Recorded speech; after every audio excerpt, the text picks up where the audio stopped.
our last lecture in regards to law of carriage that we would like to discuss in regards to carriage of goods by air. And as the government of India enacted the Carriages by Air Act 1972, but as the very act was governed and framed under the Warsaw Convention of 1929 as amended by the Hague Convention or the Hague Protocol of 1955. So this act reflects the Indian Carriages by Air Act 1934, which was enacted by the British colonial power. So the Carriages by Air Act 1972 is not only applicable to international carriage but also to the domestic carriage. So, in regards to that, we would like to discuss the very provisions relating to the documents of carriage and also the very liabilities. So, in this regard, as per the provisions of the law of Carriers by Air Act 1972, in regards to that, we would like to discuss the very documents of carriage. So, as per the provisions of the Act, when passengers and goods are carried by air, certain documents are issued, and these documents are passenger ticket or the baggage check or luggage ticket, and also airway bill or air consignment note. So, in detail, we would like to discuss what exactly passenger ticket as defined under the Act of 1925. So, 1972 and as such, the very Act in regard to passenger tickets or the carriage of passengers as provided under the Act, a carrier must deliver ticket which must contain the following particulars as per the provisions of the Act of 1972: the place of issue of the ticket and the very place of departure and of destination of the ticket issued, and the agreed stopping places whenever the air carriers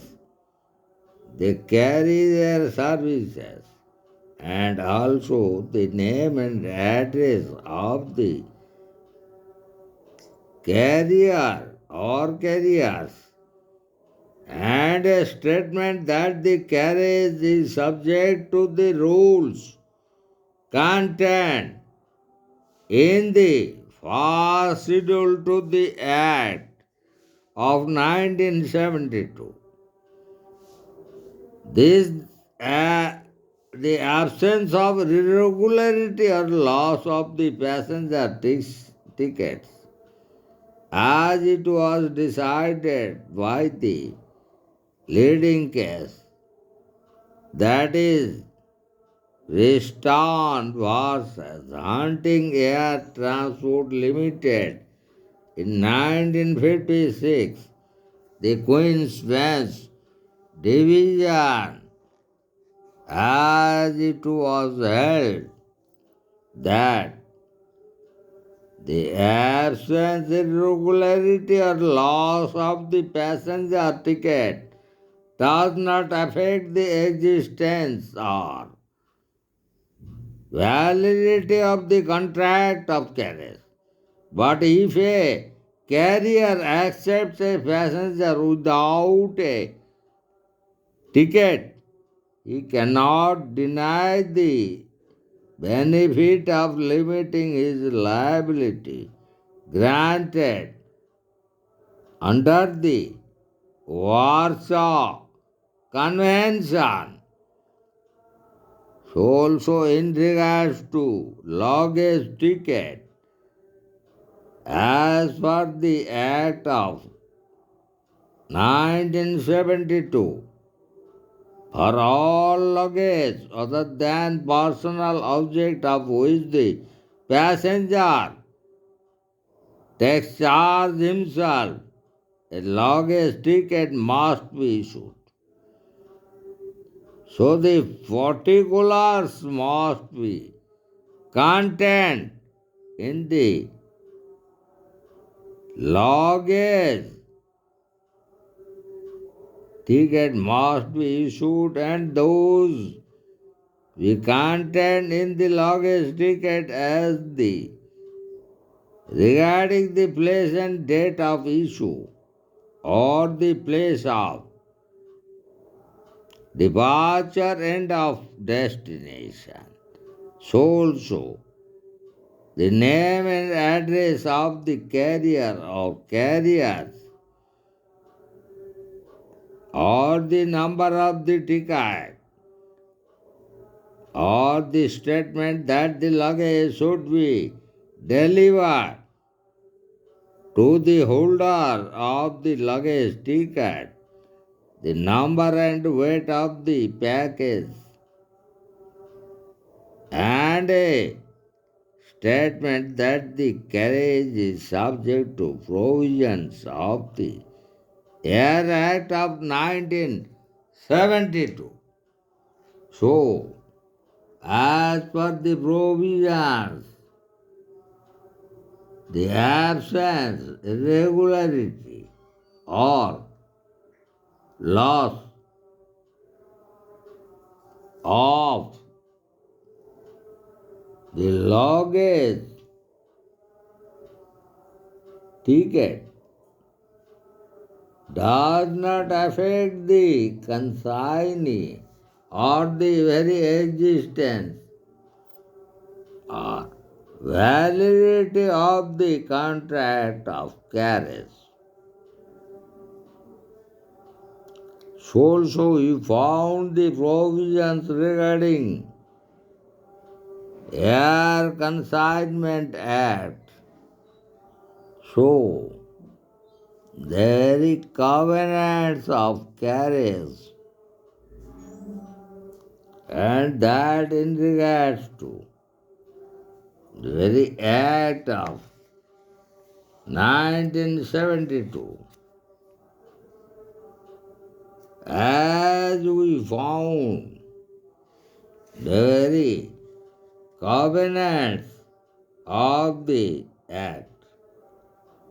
the carrier must sign the acceptance of the goods. His signature may be striped, that of the consignor may be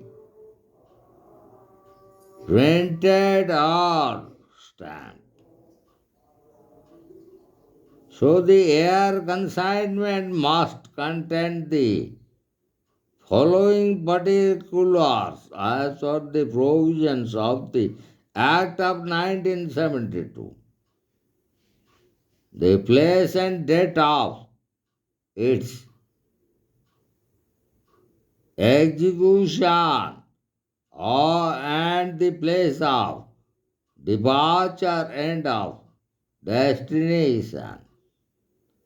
or the agreed stopping places. So also the names and address of the consignor, the name and address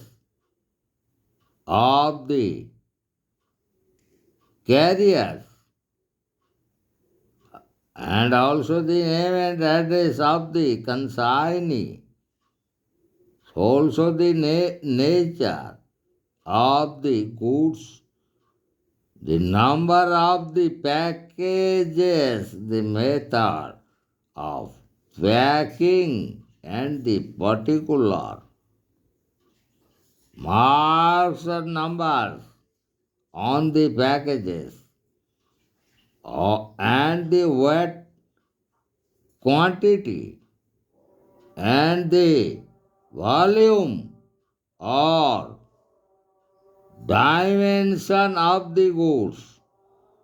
the apparent condition of the goods and the packages, the freight, if it has been agreed upon, the date and place of the payment and the person who is to pay it. So also if the goods and are sent for payment on delivery, the price of the goods. So also the amount of the value declared, the number of parts of the consignment note, the document handed to the carrier to accompany the note. So also the time fixed for completion of the carriage and a brief note of the route to be followed, and finally a statement that the carriage is subject to the rules regarding liability. So if the carrier accepts goods without an air consignment note having been made out of the air consignment note, does not contain the particulars set out in all the above clauses that we have discussed, the carrier shall not be entitled to limit his liability.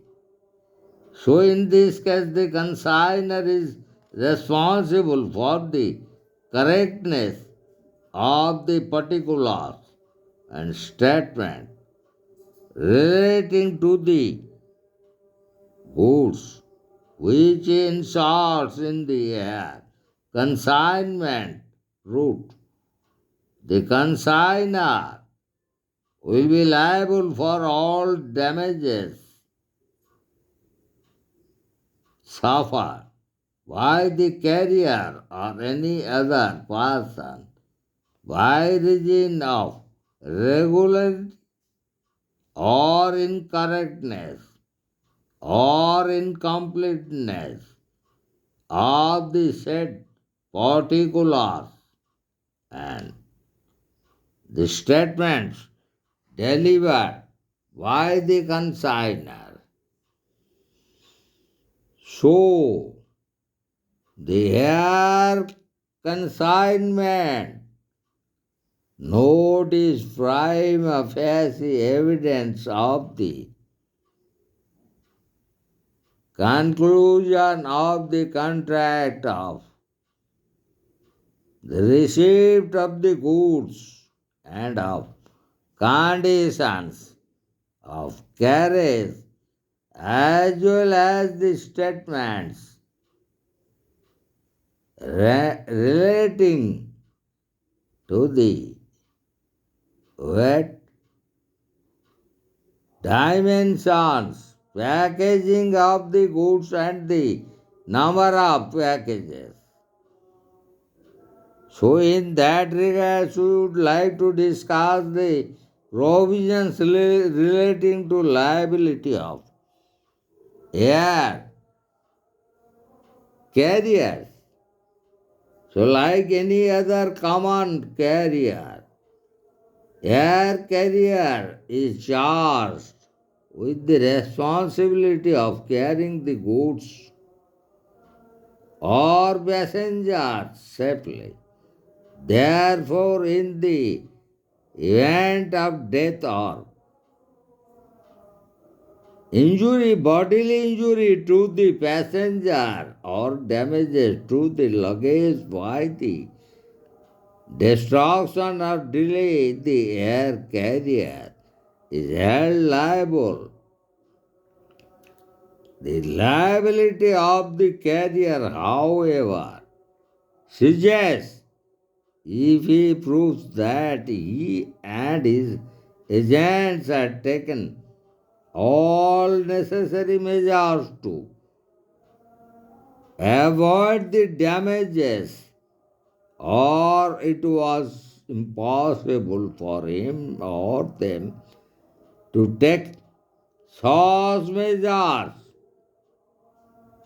Also, if the carrier proves that the damage was caused by or contributed to by the negligence or the of the injured person. So now we'll discuss regarding the very provisions relating to quantum of damages in the carriage of passengers, the liability of the air carrier for each passenger in the absence of a contract for a higher amount is limited to 2,50,000 francs, and that is the currency of France. As regards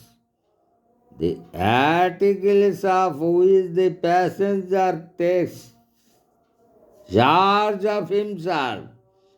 the liability of the carrier is limited to 5,000 francs for passenger. Any provisions in contract whereby the carrier is relieved from the liability is limited, is void. So, in the carriage of registered luggage and goods, the liability of the air carrier is limited to a sum of 250 francs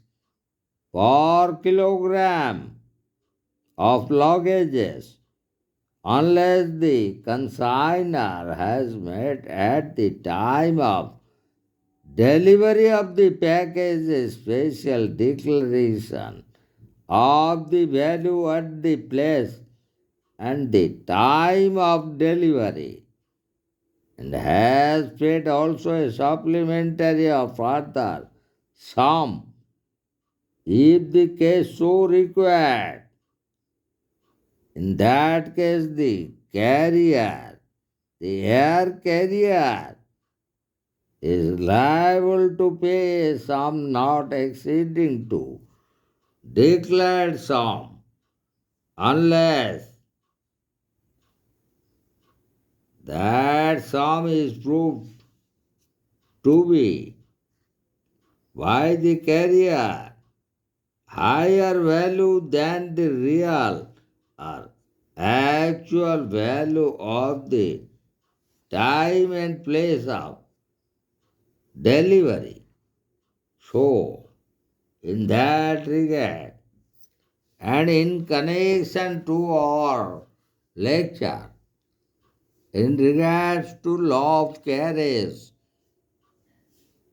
by air, as we have discussed, the very provisions that were laid down under the Carriages by Air Act 1934, and which was subsequently after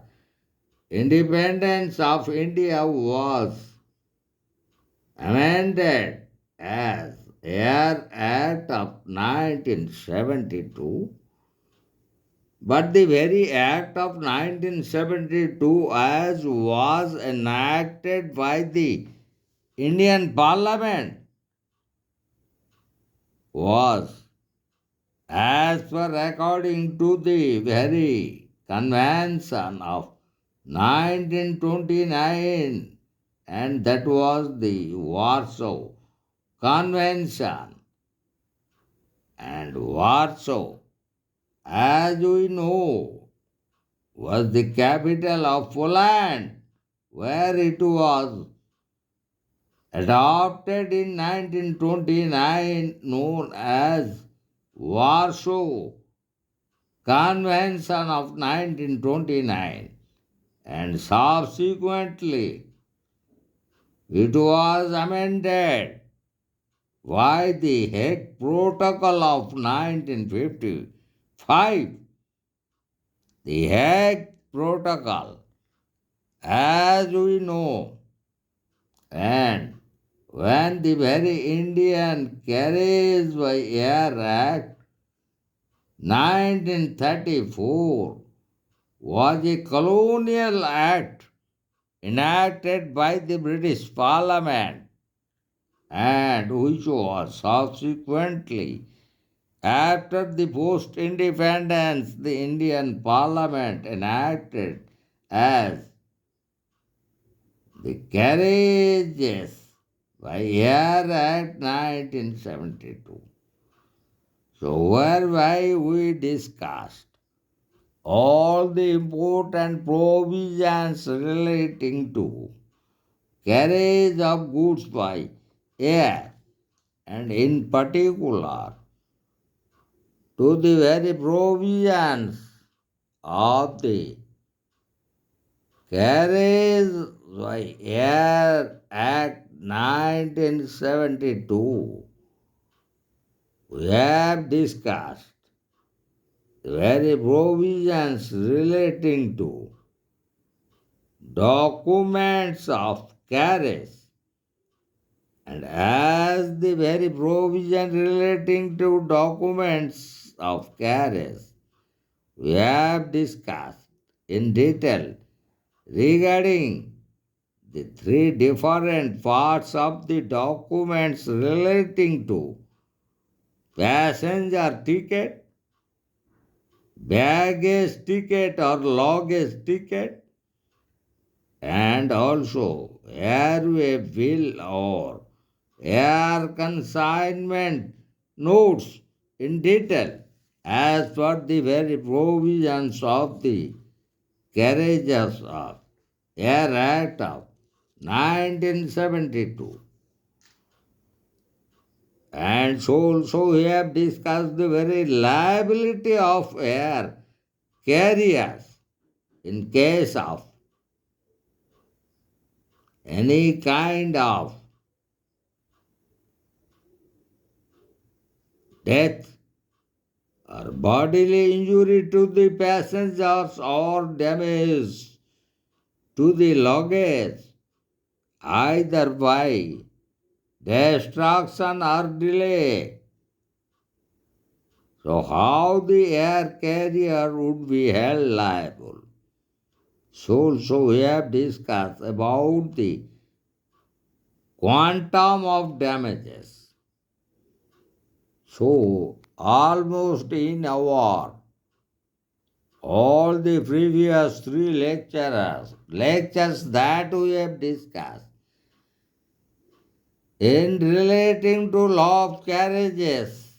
and in our first lecture that we have discussed regarding carriages by land, and the second one by carriages railway, and also the third one that is relating to the carriage by sea, and finally in this lecture we have discussed carriages by air. And in relation to all these developments we have discussed not only the colonial legislations by the Britishers, by the British Parliament, so also the international conventions in regards to the Hague Convention or the Vienna Convention, so also the post-independent India, where the very acts were enacted as per by the Indian Parliament in enacting the Railways Act of 1989, and also the Air Act of 1972. So, almost we have discussed all the important relevant implications and also the relevant facts and the provisions of the acts regulating carriage of goods by land, carriage of goods by railway, so also carriage of goods by sea, and finally carriage of goods by sea. So, we want to complete our relevant lecture on the very topic that we have started, the law of carriages.